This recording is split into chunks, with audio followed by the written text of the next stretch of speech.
वायदे पर मैं उसके खड़ा हूँ। खुदावंद यीशु मसीह के कुद्दूस मुबारक नाम में आप सभी को सुबह का खुशनुमा सलाम। और खुदा के वचन को आज की सुबह आपके साथ हम बांटना चाहेंगे। और इससे पहले हमने बहुत अच्छी इबादत की, खुदावंद के नाम को मुबारक कहा। और आप सभी ऐसी ठंड में हमारे साथ मौजूद हैं, हमारे साथ खुदा की आराधना कर रहे हैं। इससे ये साफ हो गया कि खुदावंद हमारे साथ है और हमारे प्रार्थनाओं का उत्तर देने को भी तैयार है। आज की सुबह मैं आपके साथ जो वचन बांटना चाहूंगा उसका मजमून टॉपिक है फेथ, विश्वास, ईमान। And my question is what is faith? Faith क्या है? जो विश्वास है वो क्या है? आपके पास 1 मिनट है, आप कमेंट करके नीचे आप बता सकते हैं कि आपका आंसर क्या, आपके अकॉर्डिंग क्या है। और आज की सुबह अजीजों, ये चैलेंज देगा वचन आप सभी को, सुनने वालों को। और ये चैलेंज ये होगा कि आपको ये चैलेंज, ये चुनौती को एक्सेप्ट करना होगा। और ये चैलेंज है इस सवाल में जो मैंने आपसे पूछा, व्हाट इज फेथ? विश्वास क्या है? अब आप अपने हिसाब से जवाब दे सकते हैं। जी हां कलीसिया, विश्वास आपके हिसाब से क्या है? ये तो वचन में से सुन लिया आपने, ये तो वचन की बात हो गई। ये मैं इस पे आऊंगा अभी। अकॉर्डिंग टू यू, आपके अकॉर्डिंग क्या है? आपका विश्वास क्या है? अब चैलेंज आपको समझ में आएगा। आप यहां कैसे बैठे हैं? किस चीज? जीवित होना चाहिए, सामर्थ्य होना चाहिए और मुर्दा नहीं होना चाहिए। ठीक। और कोई यूथ में से? यूथ क्या ऐसी विश्वास नहीं है, ऐसी बैठ गया यहां पे? कैसे? ये विश्वास है पादी साहब का कि यहां पे परमेश्वर की उपस्थिति है। वेरी गुड, बहुत अच्छा। सर ने बोला कि मुर्दा नहीं होना चाहिए, जीवित होना चाहिए और काम करने वाला। यह हमारा विश्वास है, प्रभु यीशु मसीह जीवित है। लेकिन ये एक्चुअली डेफिनेशन नहीं क्लियर हुई। जो परिभाषा है विश्वास की वो है what is faith? And answer is received here, given from above. विश्वास हमारे द्वारा ग्रहण किया गया एक ऐसा आशीर्वाद है जो आसमान से हमारे ऊपर उतरा है। और ये बाइबल में आज की सुबह मैं आपके बीच में प्रूफ करूंगा, क्योंकि विश्वास बिना उसे प्रसन्न करना अनहोना है। Bible says but without faith it is impossible to please God. Hallelujah. इब्रानियों उसकी 11 बाब और उसकी पहली आयत से हम शुरू करेंगे। विश्वास के बारे में आज मैं आपके साथ जिक्र करूंगा। जी हां। अब विश्वास आशा की हुई, अब विश्वास आशा की हुई वस्तुओं का निश्चय, वस्तुओं का। कोई चीज हम सोचते हैं, एक्सपेक्ट करते हैं, उसकी होप करते हैं, वो आशा होती है। जैसे कि आप परमेश्वर के भवन में आते हो और आपको यह विश्वास है कि मैं भवन में आज जा रहा हूं, जा रही हूं। आपके पास एक प्रेयर रिक्वेस्ट होगी, आपके पास एक नीड होगी, आपके पास एक जरूरत होगी और उसकी आशा को लिए हैं आप कि आज ये पूरी हो जाएगी, पक्का पूरी होगी। वो आशा का विश्वास जी निश्चय है और अनदेखी वस्तुओं का प्रमाण है। और अनदेखी, अनसीन ऑब्जेक्ट्स का, जो देखा नहीं अभी आपने, अभी आपको वो आशीष मिली नहीं है, अभी एग्जाम क्लियर हुआ नहीं है, लेकिन स्कूल आपको जाना पड़ेगा, पढ़ना तो पड़ेगा, कर्म तो करना पड़ेगा, मेहनत तो करनी पड़ेगी। लेकिन ये विश्वास आपको अपने अंदर संजो के रखना पड़ेगा। You kept this faith inside you to see the fruit, to see the positive result. अगर आप पॉजिटिव रिजल्ट पाना चाहते हैं तो विश्वास तो रखना ही होगा। बाइबल में बहुत से लोगों का इस बारे में जिक्र है कि जो विश्वास पर जिनकी जिंदगी आधारित है। और मैं आपको बताना चाहता हूं, पूरा वचन जो है वो विश्वास पर आधारित है। विश्वास ही से परमेश्वर ने इस सृष्टि की रचना की। विश्वास ही से अब्राहम विश्वासियों का पिता हुआ।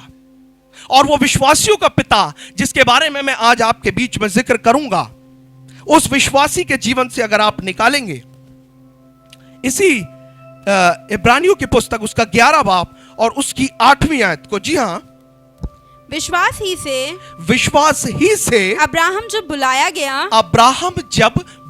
गया। अब ये कौन से बुलाने की बात कर रहा है? किस चीज में बुलाया गया अब्राहम किस चीज में बुलाया गया? परमेश्वर की कॉलिंग को पूरा करने के लिए। Very simple. तो आइए निकालिए उस स्टोरी को जो कि आपको मिलेगी द बुक ऑफ जेनेसिस, उत्पत्ति की पुस्तक, उसका 12 बाब और उसकी पहली और दूसरी आयत। जी हां, उत्पत्ति 12 बाब उसकी पहली और दूसरी आयत। यहोवा ने अब्राम से कहा। अब यहां पर रुकिएगा, यहां पर क्या लिखा फिर से पढ़िए। यहोवा ने अब्राम से कहा। अब मेरा पॉइंट नोट कीजिएगा। जब यीशु मसीह या परमेश्वर का वचन आपके बीच में आता है तो आप एक साधारण इंसान होते हैं, समझिएगा मेरी बात को, या हम एक साधारण मनुष्य होते हैं, लेकिन जब वो हमारे अंदर बीज पड़ता है, मरता है, तो उसके बाद वो फ्रूटफुल होता है। यहां पर अब्राम जो है अभी अब्राहम नहीं हुआ है, अभी अब्राहम है, यानी एक वो कॉमन मैन है जो विश्वास तो करता है लेकिन अभी उसकी लाइफ में वो कर्म नहीं हुआ है, वो पॉजिटिव रिजल्ट नहीं आया है। इसलिए परमेश्वर उसको पुकार कर कह रहा है, अब पढ़ें, क्या कह रहा है? अपने देश और अपने कुटुंबियों और अपने पिता के घर को छोड़कर, हाँ, उस देश में चला जा जो मैं तुझे दिखाऊंगा, और हाँ, मैं तुझसे एक बड़ी जाति बनाऊंगा और तुझे आशीष दूंगा और तेरा नाम महान करूंगा और तू आशीष का मूल होगा। बस, थैंक यू। उस देश में चला जा। अब्राहम के पास वचन तो आया, समझ में तो आया उसे, ठीक है, परमेश्वर की आवाज आई, यहोवा परमेश्वर ने उसको पुकारा, उसको चुना और उससे इस तरीके से बात की कि भाई अब्राहम तू अपने कुटुंबियों को, अपने परिवार वालों को छोड़कर उस देश में चला जा। अरे भाई, किस देश की बात कर रहे हो? किस देश की आप बात कर रहे हो? यह भी तो मेंशन कीजिए। नहीं, तभी तो विश्वास के बारे में कह रहा है कि वो आशा की हुई वस्तुओं का निश्चय और अनदेखी वस्तुओं का प्रमाण है। अब यहां पर अब्राहम अगर होता तो वो इस बात को हल्के में ले लेता। अगर अब्राहम 2 मिनट को सोचे कि जिस देश में जाना है, चलिए ठीक है, परमेश्वर सर्वशक्तिमान की आवाज मेरे पास आई, मैंने अपनी फैमिली को छोड़ दिया, अपने परिवार को, अपने कुटुंबियों को, अपने पुरखाओं की संपत्ति को छोड़ के मैं निकल दूं, चलो ठीक है, लेकिन जाना कहां है? इंडिया जाना है, अफ्रीका जाना है, अमेरिका जाना है, कहां जाना है? इजराइल जाना है, यरूशलेम जाना है। अभी देश दिखाया नहीं गया है, लेकिन अभी यहोवा परमेश्वर इतना कह रहा है कि तू अपने कुटुंबियों को छोड़कर निकल, विश्वास कर। और अब्राहम ने अजीजों एक काम किया। अब्राहम ने बिना किसी सवाल के उस परमेश्वर की आज्ञाओं को माना, और लिखा विश्वास ही से अब्राहम जब बुलाया गया तो आज्ञा मानकर ऐसी जगह निकल गया जिसे मिरास में लेने वाला था, और यह ना जानता था कि मैं किधर जाता हूं, तो भी निकल गया। कैसे निकला? विश्वास से। आज मुझे नहीं पता आप किस विश्वास के साथ चर्च आते हो। क्या आप परमेश्वर का वचन सुनने आते हो? क्या आप सिर्फ चंगाई के लिए आते हो? क्या आप सिर्फ इसलिए आते हो कि हमारा बैप्टिज्म सर्टिफिकेट बन जाएगा? क्या आप इसलिए आते हो कि हमारी शादी हो जाएगी? क्या आप बुजुर्गी के आलम में इसलिए आते हो कि हमारे को मिट्टी दे दी जाएगी? क्या आप इसलिए आते हो कि जॉब मिल जाएगी, परमेश्वर की आशीष मिल जाएगी और फिर हम दुनिया में मगन हो जाएंगे? लेकिन अजीजों, मैं आपको बताना चाहता हूं कि अगर आप अपनी पुरानी दशा को देखें और जो आज आपकी दशा है उसको देखें, तो आप उस विश्वास को, उस वाचा को, उस कॉलिंग को जो परमेश्वर ने हमारे और आपके लिए रखी है, उसको समझने पाएंगे। हालेलुया। लेकिन पहले आपको विश्वास करना होगा। हालेलुया। 15 बाब उसकी 6ठी उत्पत्ति में, जी, लेकिन चीजें फर्क हो गई हैं। अब उम्र भी निकलने चली है। अब कैसे होगा? अब तो कुछ समझ में नहीं आ रहा है, अब कुछ कंट्रोल में नहीं है, सब आउट ऑफ कंट्रोल हो चुका है। जो प्लानिंग की थी, जो होप की थी, जो आशाएं की थी, वो सब धूमिल होती नजर आ रही हैं। लेकिन विश्वास तो करना ही होगा। अब्राहम ने विश्वास किया और वो जातियों का मूल पिता बना।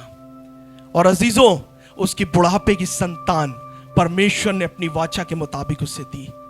और जब परमेश्वर का वचन हम सभी पढ़ते हैं और उसमें पाते हैं, जब परमेश्वर ने उससे कहा क्या तू आकाश के तारागणों को गिन सकता है, उसने कहा नहीं परमेश्वर, मैं इस योग्य नहीं हूं। अब्राहम ने बोला मैं इस योग्य नहीं हूं।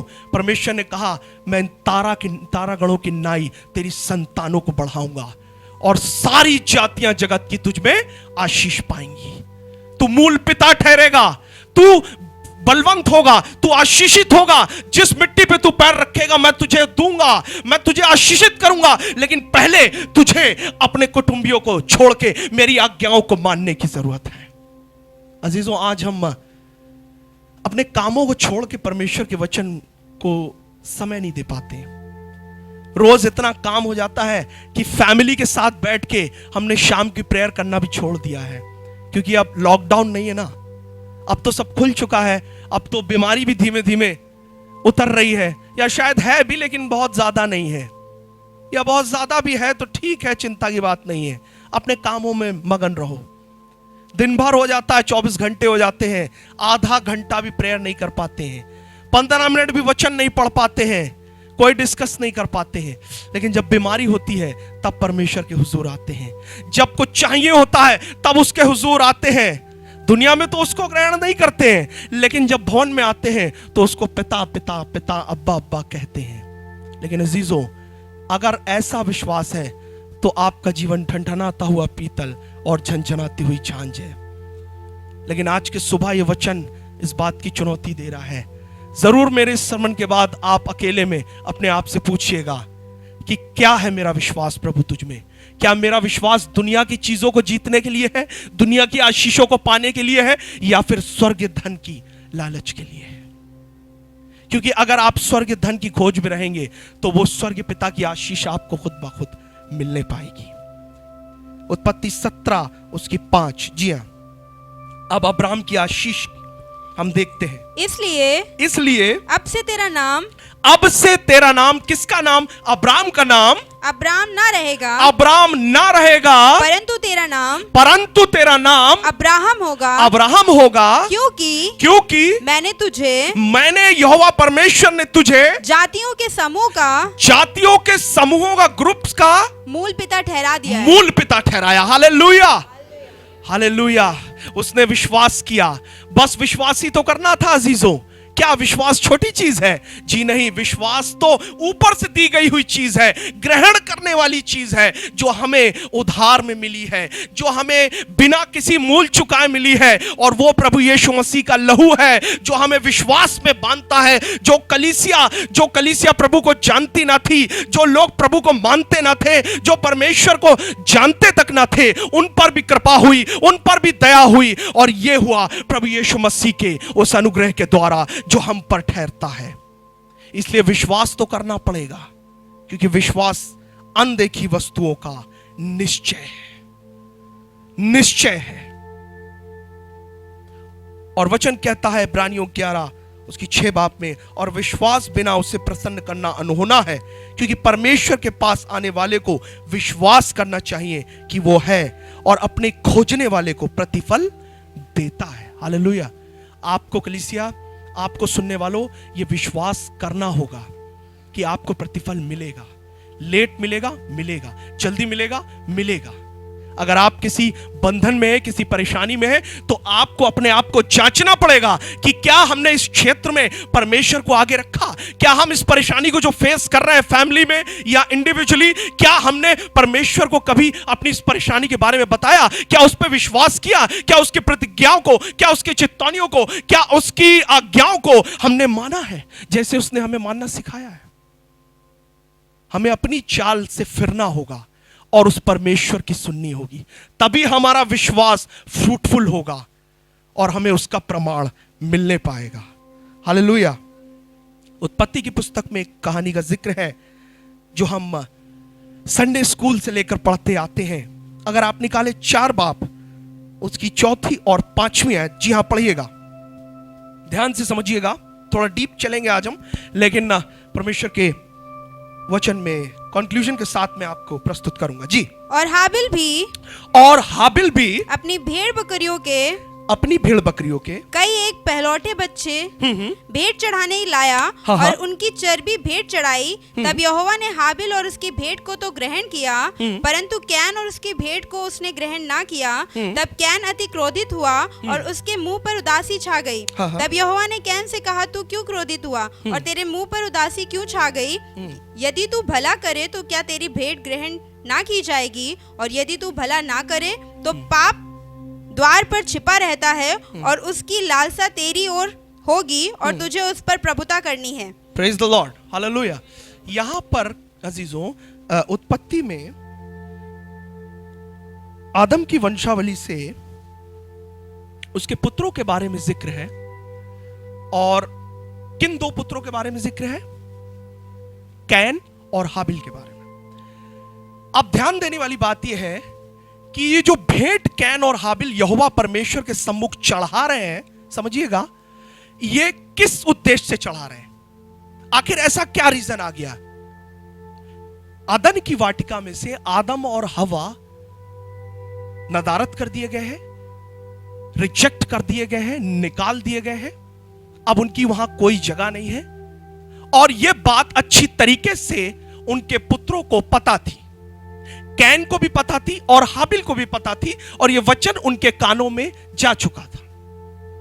अब इन दोनों को यह डिसाइड करना था कि जब हम यहोवा परमेश्वर के पास जाएं तो कौन सी भेंट उसके हुजूर चढ़ाएं, क्योंकि वचन इस तरीके से कहता है, जब तक लहू की कुर्बानी ना दी जाए तब तक वो भेंट यहोवा परमेश्वर के ग्रहण योग्य ना ठहरेगी। और यह बात दोनों बेटे आदम और हव्वा के जानते थे, कैन और हाबिल, कि हमें कौन सी कुर्बानी अपने आप को सेक्रीफाइस करके और कौन से जानवर को चढ़ाकर करनी है। लेकिन फिर भी जो कैन था, जो कि खेती बाड़ी किया करता था, उसने उस सेक्रीफाइस को छोड़ करके उस खेती बाड़ी में से हल्का सेक्रीफाइस चढ़ाया। लेकिन जो हाबिल था, उसने उन भेड़ बकरियों में से पहलौठे को लेकर चढ़ाया और परमेश्वर के हुजूर उसकी भेंट ग्रहण करी गई। क्योंकि हाबिल इस बात को जानता था कि मेरे माता पिता तो पापी हैं, मेरे माता पिता से तो गुनाह हुआ है, लेकिन ये भेंट जब मैं चढ़ाऊंगा तो हो सके परमेश्वर, मैं तुझ पे विश्वास करूंगा, मैं तुझ पे ईमान लाऊंगा कि मेरा गुनाह माफ किया जाए और मेरी आने वाली संतानें भी आशीष पाए।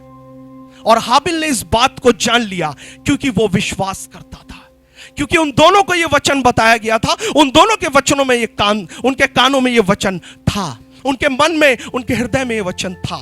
लेकिन अजीजों, दोनों के विश्वास फर्क थे। आज दुनिया में दो तरीके के विश्वासी पाए जा रहे हैं। आप दुनिया में उठा के देख लीजिए, दो नावों पे सवार हैं। चर्च भी जा रहे हैं और दुनिया में भी है, दुनिया में भी है, चर्च में भी है। लेकिन मैं आपको बताना चाहता हूं, अगर आपको विश्वास का परिणाम चाहिए, रिजल्ट चाहिए, फ्रूटफुल लाइफ चाहिए, बरकत बजीर जीवन चाहिए और प्रभु के अनुग्रह में जीना है, तो आपको एक नाव पे सवार होकर चलना पड़ेगा। आपको परमेश्वर की बातों को एक्सेप्ट करना पड़ेगा। जो ये वचन आपको दिया जाता है उसको ग्रहण करना होगा, ना कि सिर्फ सुन के निकाल देना या भूलना होगा। इस पे डेली आपको मनन करना पड़ेगा, डेली आपको इंडिविजुअल प्रेयर करनी पड़ेगी, अपनी फैमिली को प्रेयर की बातों को सिखाना पड़ेगा, क्योंकि जब आपका विश्वास प्रभु यीशु मसीह की ओर होगा तो आप जीवन को पाने पाएंगे। Praise the Lord, hallelujah. कलीसियाई सूरत में नए नियम में हम दो तरीके की स्त्रियों का जिक्र पाते हैं, और जब भी अजीजों स्त्रियों का जिक्र आता है तो वो कलीसिया के बारे में परमेश्वर का वचन हमें बयां करता है। अगर आप मेरे साथ निकालेंगे लूका की इंजील और उसका 7 बाब, जी हाँ, लूका की इंजील उसका 7 बाब और उसकी 36 और 37।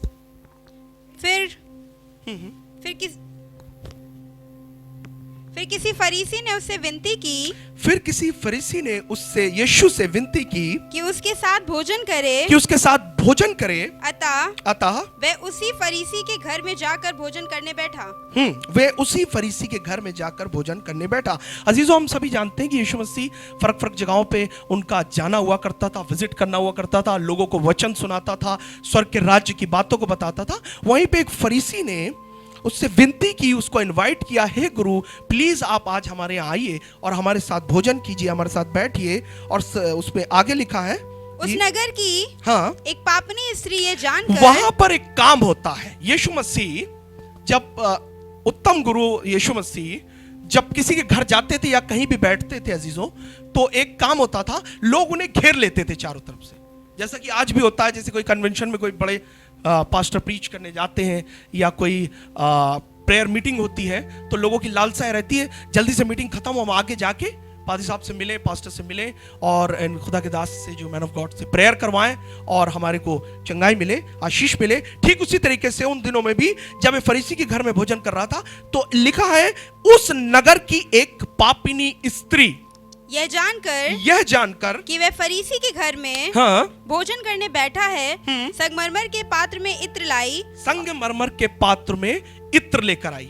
इत्र तो बहुत बेशकीमती था अजीजों, और संगमरमर में रखा हुआ था, यानी बिल्कुल साफ सुथरा था, सारी चीजें थी। लेकिन एक काम था इस स्त्री के साथ, इस स्त्री के पास वो विश्वास था, जो विश्वास ये पापिनी स्त्री लेकर आई। और इसने इस बात को एक्सेप्ट किया कि मैं पापिनी हूं, मैं गुनहगार हूं, मैंने गलत किया है, मैंने अशुद्ध काम किए हैं, मैंने अपने जीवन से उन घृणित कामों को अभी तक दूर नहीं किया है जो परमेश्वर ने मुझसे करने को कहा था। लेकिन आज ये उद्धारकर्ता मेरे जीवन में आया है, आज विश्वास खुद मेरे सामने है, तो मैं जाऊंगी, मैं पकड़ूंगी, मैं लिपट जाऊंगी। और आगे लिखा हुआ अजीजों, वो उसके पांव में गिरकर उस बेशकीमत इत्र से उसने उसके पांव को धोया और बालों से उसके पैरों को पोंछा और आंसुओं से उसके पांव को मला और चूमती रही। यीशु मसीह ने उससे कहा, उस फरीसी से, शमौन मैं तेरे घर आया, लेकिन तूने मुझे पांव धोने के लिए भी नहीं बोला, लेकिन इसने बेशकीमत इत्र उंडेल दिया। तूने मेरे पांव पोंछने के लिए भी नहीं दिए, लेकिन इसने मेरे पांव को अपने होठों से, अपने बालों से पोंछा, चूमा और चूमती गई। अजीजों, आखिर में लिखा हुआ, इसकी 50वीं आयत पढ़ें जी। पर हाँ, उसने स्त्री से कहा, यीशु मसीह ने उस स्त्री से कहा, तेरे विश्वास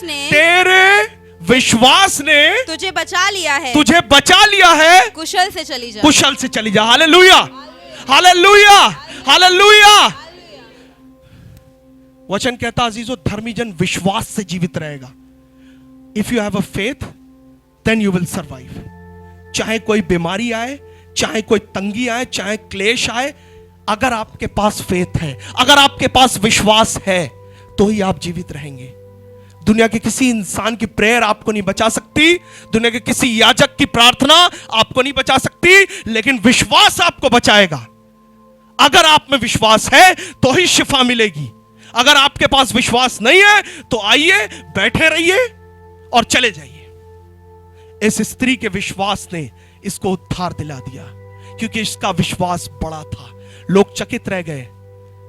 शमौन फरीसी, जो फरीसी था, वो भी चकित रह गया। वो भी सोचने लगा, ये पापिन स्त्री कैसे इसके पास आ गई? क्या ये गुरु, ये कैसा उत्तम गुरु है? ये क्या पहचानता नहीं है? नहीं, वो सब कुछ पहचानता था, वो सब कुछ पहचानता था। लेकिन उसने एक चीज देखी, खुदावंद यीशु मसीह ने उस स्त्री के हृदय में विश्वास को देखा। हालेलुया। पहली स्त्री जो विश्वास से यीशु मसीह के करीब आई। अब दूसरी स्त्री के बारे में मैं जिक्र करूंगा, जो विश्वास से उद्धार पाती है, लेकिन उसने कुछ भी ऐसा काम नहीं किया, लेकिन फिर भी परमेश्वर का अनुग्रह उस पर हुआ। यूहन्ना उसका 8 बाप, जी हां, उसकी 3, यूहन्ना 8 बाप उसकी 3, 4, 5। तब शास्त्री और फरीसी एक स्त्री को लाए, सुनिएगा अजीजों, जो व्यभिचार में पकड़ी गई थी, और उसको बीच में खड़ा करके चारों तरफ से घेरा बना लिया। हाँ, और यीशु से कहा, और यीशु को परखने के लिए। अजीजों, ये फकीह फरीसी जो थे, ये शास्त्री थे, फरीसी जो थे, ये हमेशा ताक में रहते थे। क्योंकि इन्होंने बाइबल से बहुत ज्ञान लिया था, मूसा की पुस्तकों को पढ़ा था, और जो चीजें इन्हें सिखाई गई थी, जो डॉक्ट्रिन इनकी थी, उसके अकॉर्डिंग ये चलना मांगते थे। और जैसे ही अगर कोई इनके खिलाफत करता था, इनके नियम का उल्लंघन करता था, उसको एक गुनाहगार साबित कर देते थे और सजा दिलवा देते थे। ठीक उसी तरीके से ये मौका ढूंढते थे, मौका ढूंढते थे कि यीशु मसीह को कैसे फंसाएं, यीशु मसीह को कैसे पकड़ें, कैसे उसको गुनहगार साबित करवाएं। यहां पर भी फरीसियों ने यही काम किया और एक पापिन स्त्री को लेकर आए। आप आगे पढ़े। जी हाँ।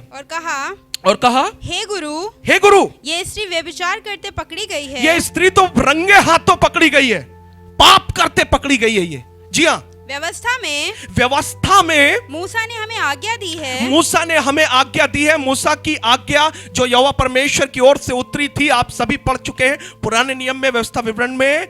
क्या आज्ञा दी थी? कि ऐसी स्त्रियों पर पथराव करें। हालेलुया। अतः इस स्त्री के विषय में क्या कहता है? इस स्त्री के विषय में तू क्या कहता है? फरीसियों ने बड़ी चालाकी के साथ अजीजों दिमाग लगाया और कहा जरा देखते हैं ये यीशु इसके विषय में क्या कहता है। ये तो बड़ी बड़ी बातें करता है, ये तो नए नए नियम बताता है, लोगों को चंगा करता फिरता है और बताता है स्वर्ग का राज्य निकट है। कौन सा राज्य निकट है? आओ जरा देखें इसकी। ये आजकल बहुत हिट हो रहा है, बहुत इसका वायरल हो रहा है, इसका नाम जगह जगह लोग इसको जान रहे हैं, मान रहे हैं, लोग दंडवत कर रहे हैं। सुना संगमरमर का जो है इत्र भर भर के इत्र उंडेला जा रहा है। लोग अपनी अपनी चीजें कुर्बान कर देते हैं। टैक्स कलेक्टर है जो टैक्स लेता है उसका जीवन बदल जाता है। जो अपराधी है वो अपने गुनाहों को मान लेते हैं। आओ जरा देखते हैं इसकी बुद्धि क्या कहती है। और ये स्त्री को बीच में खड़ा कर दिया गया। और अगर अब यीशु मसीह इस बात को कहते कि नहीं इसको पथराव मत करो, तो वो मूसा की उस व्यवस्था का उल्लंघन करते। और बस यही वो कहना चाहते थे। लेकिन यीशु मसीह अजीजों आत्मा में था। यीशु मसीह उस विश्वास में था जो उसकी ज़बान पर, उसकी आत्मा में उसके पिता ने उसको दिया था। और वो क्षमा के लिए उसने क्या कहा? जी हाँ, उसकी 10 और 11। यीशु ने सीधे होकर इससे पहले यीशु मसीह उनको कुछ जवाब देते, जमीन पर झुककर कुछ लिखने लगे। और वो लिखते रहे, फिर सीधे खड़े हुए, फिर उन लोगों ने पूछा, फिर वो झुके, फिर लिखते रहे। फिर अचानक से काम हुआ। जी हाँ, सीधे होकर उससे कहा, सीधे होकर दूसरी बार जब वो जमीन पर खड़े हुए, उससे उस स्त्री से कहा, हे नारी, वे कहां गए? क्योंकि अब वो फरीसी, वो लोग जो तमाशबीन थे, जो सवालात लेकर आए थे, वो कहां गए? क्या किसी ने तुझ पर दंड की आज्ञा ना दी? उसने कहा, हे प्रभु, किसी ने नहीं की। अजीजों, हुआ ये कि यीशु मसीह ने इस बात को कहा वहां पर कि इसको पत्थर वो मारे कि जो गुनहगार ना हो। बस ये बात यीशु मसीह की जबान से निकली थी और सब लोगों पे अंधेरा छा गया, उनकी जबानें बंद हो गई। अजीजों, शायद हम भी लोगों पे कभी कभी बिना कुछ सोचे समझे इल्जाम लगा देते हैं। बिना किसी को कुछ कहे, बिना किसी को कुछ सोचे इल्जाम लगाना शुरू कर देते हैं। लेकिन यहां पर यीशु मसीह समझा रहे हैं कि किसी पे दोष मत लगाओ, किसी पे इल्जाम मत लगाओ, वरन अपने आप को जांचो। जी हां, आगे क्या हुआ 11वीं आयत में? यीशु ने कहा, मैं भी तुझ पर दंड की आज्ञा नहीं देता। जा और फिर पाप ना करना। अब इस दूसरी स्त्री यानी इस दूसरी कलीसिया के साथ एक बात है, इस पर अनुग्रह किया गया।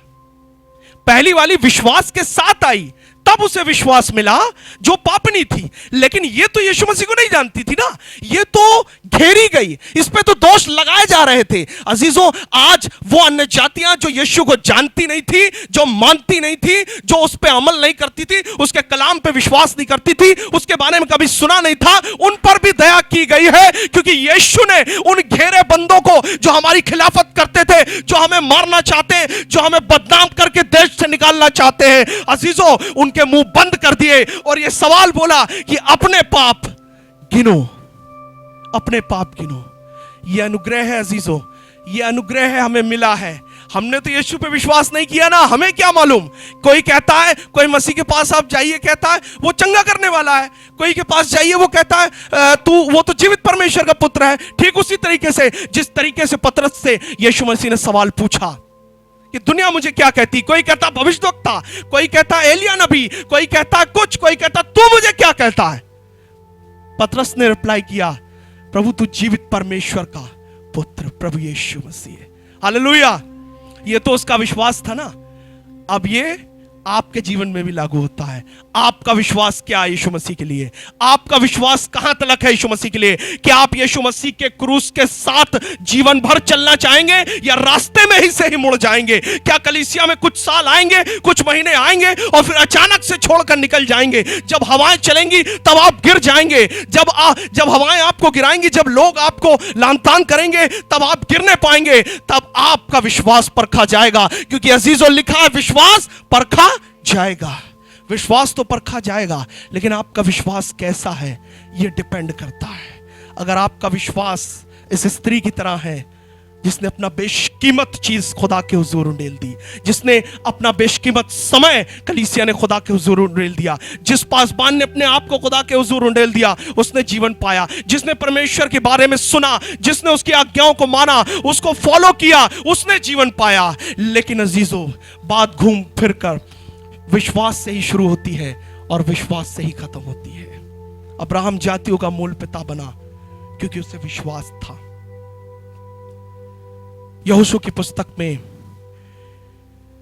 इजरायली दूत जब यरीहो में प्रवेश करते हैं तो राहाब वेश्या एक स्त्री का जिक्र है। आप पढ़ सकते हैं घर में जाके, यहोशू 2 बाब से शुरू है। और वो राहाब वेश्या ने उन दूतों को अपने घर पनाह दी, ये जानकर कि ये अच्छे भले लोग हैं, ये परमेश्वर के भेजे गए इजरायलियों की तरफ से दूत हैं। उसने उन्हें पनाह दी, उन्हें नाश होने से, मारने से बचाया उन यरीहो वासियों के हाथों। अजीजों, राहाब वेश्या बचने पाई किस दिन? जिस दिन यरीहो की दीवार का पतन हुआ। दुनिया में जब आपके सामने लोग खड़े होंगे, जब आपसे ये पूछेंगे क्या तुम मसीह हो, तो क्या आप जवाब दे सकेंगे? जब मीडिया आपके सामने होगी, जब लोग एंटी सोशल एलिमेंट्स आपके सामने होंगे, तब विश्वास परखा जाएगा। जब आपका नाम लिखा जाएगा तब विश्वास परखा जाएगा। जब आपका चुनाव होगा तब आपका विश्वास परखा जाएगा। और तब खुदा का रूह पूछेगा, क्या तू विश्वास करता है? क्या तू विश्वास करता है? क्या तू विश्वास करती है? ऐ कलीसिया तू विश्वास करती है? ऐ कलीसिया, ऐ जन तू विश्वास करता है? ऐ स्त्री तू विश्वास करती है? ऐ मेरे बच्चे तू विश्वास करता है कि जब तक चंगाइयां मिल रही हैं, खुशी मिल रही है, आनंद मिल रहा, तभी तक हम उसके साथ बने हैं, उसके बाद हम विश्वास नहीं करते। जब हम परेशानियों में आते हैं, तकलीफों में आते हैं, तो बहुत कुड़कुड़ाते बुड़बुड़ाते हैं। लेकिन नहीं, परमेश्वर का वचन हमें सिखा रहा है कि हमारा जो मूल पिता अब्राहम है, उसकी आशीष अगर हमें चाहिए तो उसके करीब आके विश्वास करना चाहिए। यरीहो की दीवार कैसे गिरी? विश्वासी से तो गिरी। या वह परमेश्वर ने कहा कि अपने याजकों को लेकर जा, वाचा का संदूक उठा और उस यरीहो के 7 चक्कर लगा। कैसे लगा? क्या करेंगे? 7 चक्कर से कोई दीवार गिरती है? कभी कुछ ऐसा सुना है आपने? कैसी बातें कर रहे हो परमेश्वर आप? लेकिन उसने कभी भी क्रॉस क्वेश्चन नहीं किया। आज कलीसिया क्रॉस क्वेश्चन बहुत करती है।